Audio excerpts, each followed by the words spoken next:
Hi guys, my name is Adeshion. You are welcome to another episode of Mailbox. On this episode of Mailbox, we'll be addressing different mails from different people from all over the world.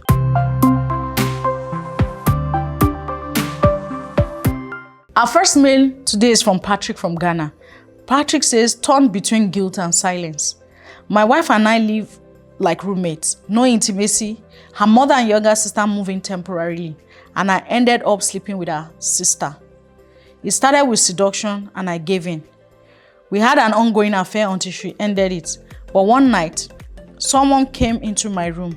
I thought it was her, but it turned out to be my mother-in-law. Now I'm confused, ashamed, and scared. What am I supposed to do now? So Patrick, is just like you said, it's pretty much complicated, but there's nothing beyond the power of prayer. Now you have an issue with your wife. You have an affair with your sister-in-law. You slept with your mother-in-law. So it's pretty much caught in between taboo, caught in between doing what is not supposed to be. Now, as complicated as the issue is, it's a whole family that there will be a lot of issues that you will be resolving. I think first off, to start with, you first of all need to speak to God in the place of prayer. Not avoiding conversation, but to help you and teach you on what to do. Scripture says, judge not, so that you won't be judged. So it won't be in our place or in anybody's place to start judging your action or start looking for a punishment that you deserve. Rather, would rather be compassionate enough to look for solution. And in looking for solution, you first of all need to speak to God in the place of prayer. Now, the most important person that you first of all need to make good with is your wife. You need to sit your wife down. You need to speak to her. You need to confess to her. Because this whole conversation, you cannot do it alone. It has to be jointly because family will be involved. And you need a buy-in of one person. And that's a woman. If you are still interested in the marriage, that is the woman you owe that explanation. So you need to sit your wife down. You can't begin to, because the whole issue is so complicated now that you can't begin to hide conversations or hide issues, because the more you hide it, the more complicated it is. So sit your wife down, run her through all these things that you've done.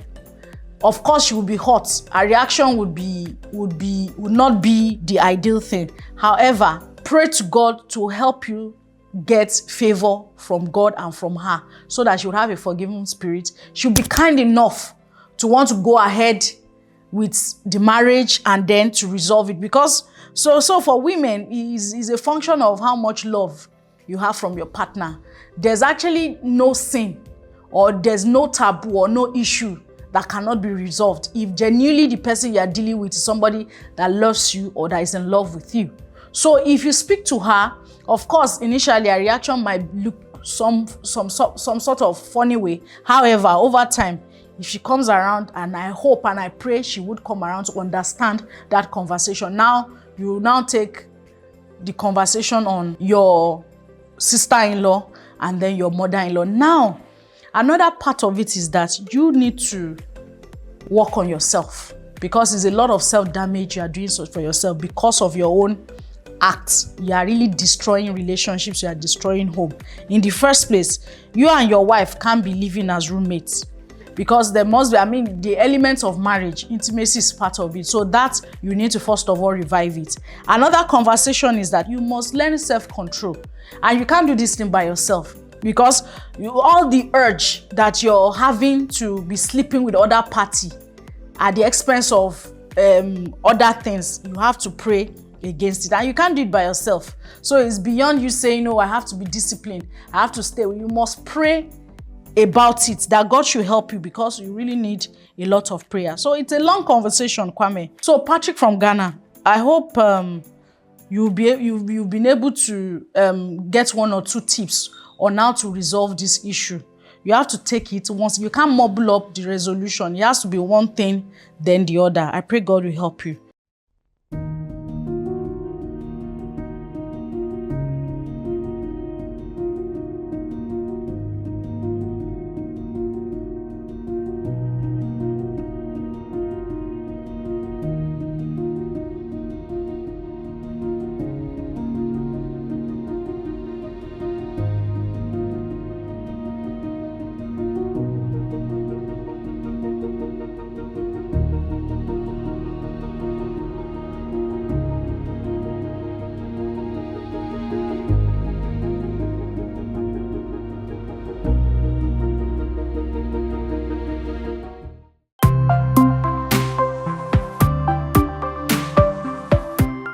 This next mail is from David. David is from Nigeria. David said, she used my transport money but won't pay me back. I asked the girl if she wanted to visit me and she agreed. I sent her 150k to book transport to Abuja, but she never came. Now I'm asking her to pay me back, but she refuses. I didn't force her to take the money, but I feel like she's taking advantage of me.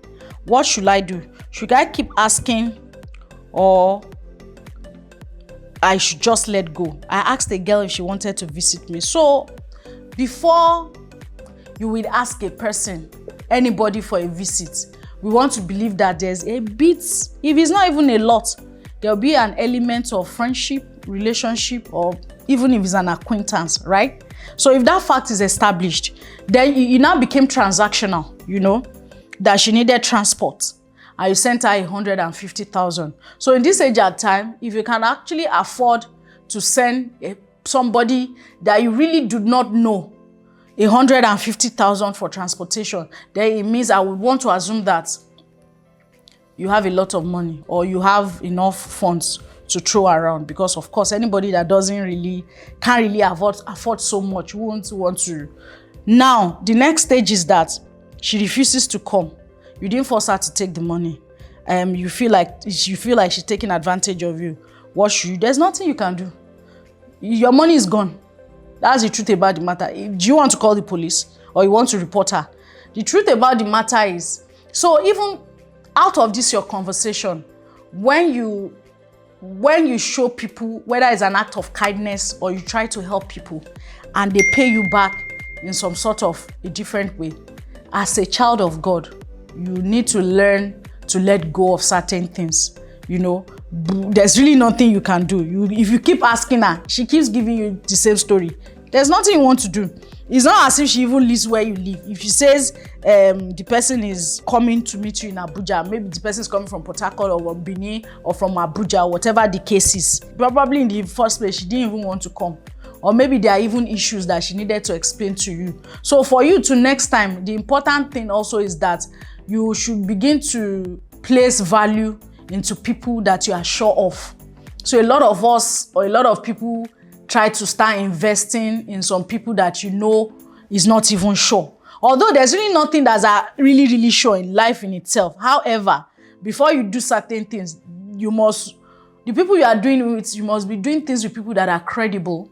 You must do it with people. There's a reason why, say take for example, if you want to pick a job, they tell you to come with a referral, you know, somebody that you can reference you, somebody that can stand in for you, or a next of kin. There's a reason why you do that. So if you have a friend that you are that close and you don't even have another person, maybe one or two, that you can actually refer to and say, oh, could you help me call this person? Oh, I'm expecting this person. Or could you help me check what is going on? Because from your mail, it doesn't even show like she's responding to you. So you never even can tell. The flip of the story, she too might be going through.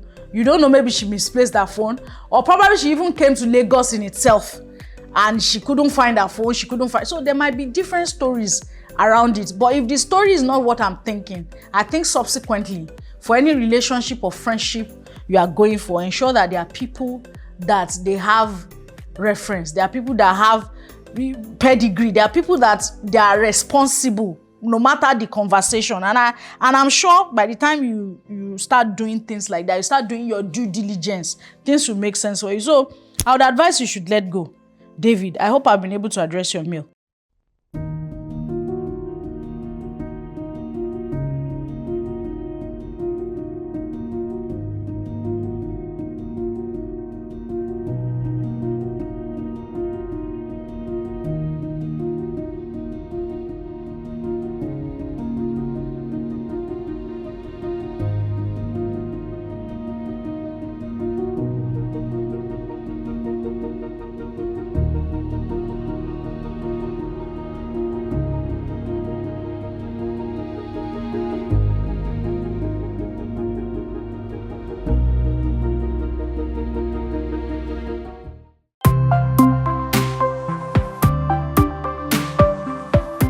So that will take us to the last mail of today. It's from Amaka. Amaka is from London.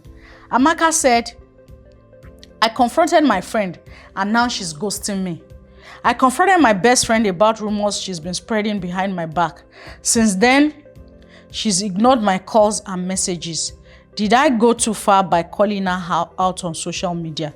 So, Amaka, to start with, personally, I tell people, anybody that needs to be calling out people on a public platform is immature. It's really, really immature because it does not even make any sense. So this person is somebody you said, I confronted your best friend. He's not even a friend now. He's somebody that is as close to you as being your friend. So whatever that I might have gone wrong, or whatever the rumor or anything that you've heard, even if you've confronted the person and the person is guilty as charged, I think it would be low of you to actually go on social media to continue that conversation for this particular reason. First off, there was a relationship. You created a bond. There were things that you guys have done to each other in the past that was genuine. I think for the sake of friendship, it is just important that whenever your friend wronged you or whatever anybody does things for you, but even in this case, it's not like she has even wronged you. It's even a gist that you had behind and you confronted her. And then the next thing for you to now do is to go on social media to be calling her out. Calling her out for what? Okay, so what are you trying to achieve by going on social media? Is it for, because intentions too matter. Is it for people to actually know that there's a situation, or for you to look good? Either way you are looking at it, personally, it doesn't make sense. And I'm sure anybody that have their thinking faculty right, they will know that conversations like this, especially when it comes to friendship, when it comes to rumor, they are better communicated in a discreet way. There's a way, is your friend. If everything has gone bad, over time, I'm sure the whole situation will fix itself than you going out on social media. Going out on social media, you've messed it up already. So you've actually involved people that do not even know whatever the conversation is about to start contributing their quota to it. You are now even making her look bad the more. It means that even your intention as a friend in the first place wasn't genuine. Because if somebody that you really mean well for, you genuinely love the person, social media is not the right place for you to call people out. And we also need to be praying for our friends. It's on us too. So sometimes we call our friends, we just think the only thing we can do together is to socialize or do business or what have you. It's also important that for intercessory prayers, you remember your friends in the place of prayer. And I hope as you do this, you would begin to see improvements in your lifestyle and your relationship with other people. So Amaka, I hope I've been able to address your email, your concerns.